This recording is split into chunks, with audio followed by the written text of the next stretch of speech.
Hello aspirants, welcome to simply UPSC channel. आज हम लोग फंडामेंटल ड्यूटीज का कुछ क्विक रिवीजन टिप्स देखेंगे। तो डायरेक्टली स्टार्ट करते हैं। ये 11 फंडामेंटल ड्यूटीज का लिस्ट है क्योंकि लक्ष्मीकांत में गिवन है, पर यहाँ पे खाली कीवर्ड्स लिखा गया ताकि आपको पढ़ने में याद करने में इजी हो। अगर आपको ये एब्रीविएशन से याद नहीं होता है तो एक सेंटेंस है, ये सेंटेंस जो मैंने बनाया है, इस सेंटेंस को अगर आप याद कर लो तो 11 के 11 फंडामेंटल ड्यूटीज आप कभी नहीं भूलोगे।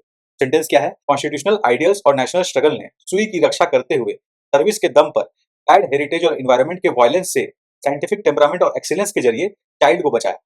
समझिए, एक चाइल्ड खतरे में, को बचाने के लिए कैसे फंडामेंटल ड्यूटी उसके सामने आएगा, उस चीज को रेफरेंस देते हुए ये पूरा सेंटेंस बनाया गया। सेंटेंस क्या आप लोग खुद भी पढ़ सकते हो, पर मैं बोल देता हूँ एक बार।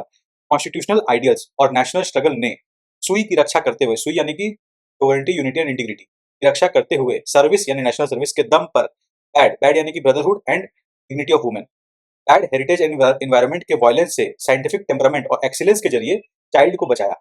अगर आप इस फ्रेमवर्क को जैसे मैंने बताया वैसे समझ के याद कर पा रहे हो, इससे इजी तरीका फंडामेंटल याद रखने का आपके लिए पास नहीं हो सकता। ये मेरा श्योरिटी है, अगर आपको ऐसे समझ में आ पा रहा है जैसे मैं बता रहा हूँ। अदरवाइज और भी टेक्निक आप बना सकते हो, पर ये मेरे हिसाब से मोस्ट सुटेबल है क्योंकि याद भी रहेगा एक सिनेरियो की तरह। ठीक है ना? अब देखिए, फंडामेंटल ड्यूटीज के संबंध में और क्विक कुछ रिवीजन के लिए कुछ 2-3 बातें हैं। देखिए, ये 5 पॉइंट्स यहाँ पे हैं, उसके बाद नेक्स्ट स्लाइड में ये 6 पॉइंट है। कुल मिला के ये 11 पॉइंट और ये एक सेंटेंस, कुल मिला के 12 पॉइंट फॉर्मूला है। इसको मैं बोलता हूँ 12 पॉइंट फॉर्मूला। ये 12 पॉइंट्स ऑफ फंडामेंटल ड्यूटी में याद कर लेंगे तो आपको एक भी क्वेश्चन फंडामेंटल ड्यूटी का ना छूटेगा ना रॉन्ग होगा। तो ये 5 पॉइंट कौन से हैं? बाकी सेकंड कॉन्स्टिट्यूशनल अमेंडमेंट एक्ट के तहत फंडामेंटल ड्यूटी को लागू किया गया था 1976 में। 10 फंडामेंटल ड्यूटी ऐड किया गया था part 4 of constitution under article 51। उसके बाद 86 कॉन्स्टिट्यूशनल अमेंडमेंट एक्ट के तहत 2002 में एक और फंडामेंटल ड्यूटी ऐड किया गया, कौन सा? चाइल्ड एजुकेशन वाला। उसका सेकंड पॉइंट ये है कि इंस्पायर्ड है यूएसएसआर से, और Japanese is the only democratic constitution जहां पे ऐसी लिस्ट ऑफ ड्यूटीज मेंशन्ड है, और कोई मेजर डेमोक्रेटिक कॉन्स्टिट्यूशन में लिस्ट ऑफ ड्यूटीज मेंशन नहीं है। स्वर्ण सिंह कमेटी जो 1976 में फॉर्म किया गया था वो इसके पीछे जिम्मेदार है। फंडामेंटल ड्यूटीज होनी चाहिए, कि स्वर्ण सिंह कमेटी ने रिकमेंड किया था। उन्होंने 8 फंडामेंटल ड्यूटीज मेंशन किए थे, उसमें से 3 रिजेक्ट हो गया था। कौन सा 3 रिजेक्ट हुआ था? टैक्स के बारे में, कि टैक्स भरना भी एक फंडामेंटल ड्यूटी है। सेकंड, कोई भी फंडामेंटल ड्यूटी अगर फॉलो नहीं करता तो उसको पेनल्टी और पनिशमेंट लागू करने का हक पार्लियामेंट के पास होगा। ये सेकंड फंडामेंटल ड्यूटी था। थर्ड क्या था? कि no question in the court will be asked for the punishment and penalty laws that is made by the parliament to punish और penalize the person who don't follow fundamental duties. ये तीनों को reject कर दिया गया। फिर भी total 10 fundamental duties add किए गए 42nd कॉन्स्टिट्यूशन के तहत। तो 86 में एक और ऐड किया गया। टोटल अभी कितने फंडामेंटल राइट्स ड्यूटीज अपने पास? 10 + 11 = 11 फंडामेंटल ड्यूटीज अपने पास है अभी कॉन्स्टिट्यूशन।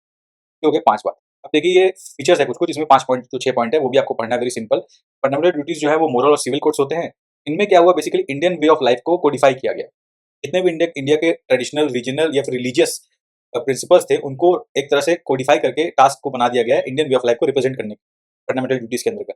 ये खाली सिटीजन्स के लिए वैलिड है, जिस तरह फंडामेंटल राइट्स जो है वो फॉरेनर्स के लिए भी वैलिड है, और ये फंडामेंटल ड्यूटीज खाली सिटीजन के लिए वैलिड है। ये बात आपको पता होना चाहिए, वेरी इंपॉर्टेंट। फिर ये नॉन जस्टिसेबल है, इसको माने कोर्ट इन्फोर्स नहीं कर सकता, इसके प्रति कोई लीगल सैंक्शन भी नहीं है। अगर कोई वायलेट करता है तो कोई बड़ा बात नहीं है, कोई लीगल सैंक्शन नहीं है इसके ऊपर।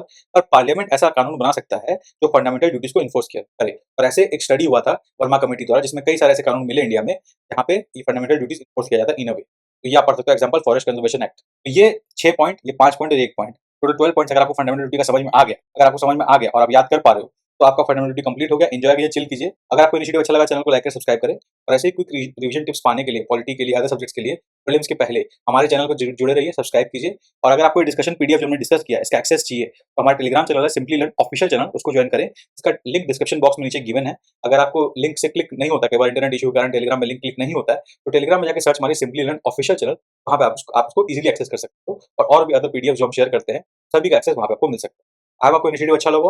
तब तक के लिए best wishes for the exam.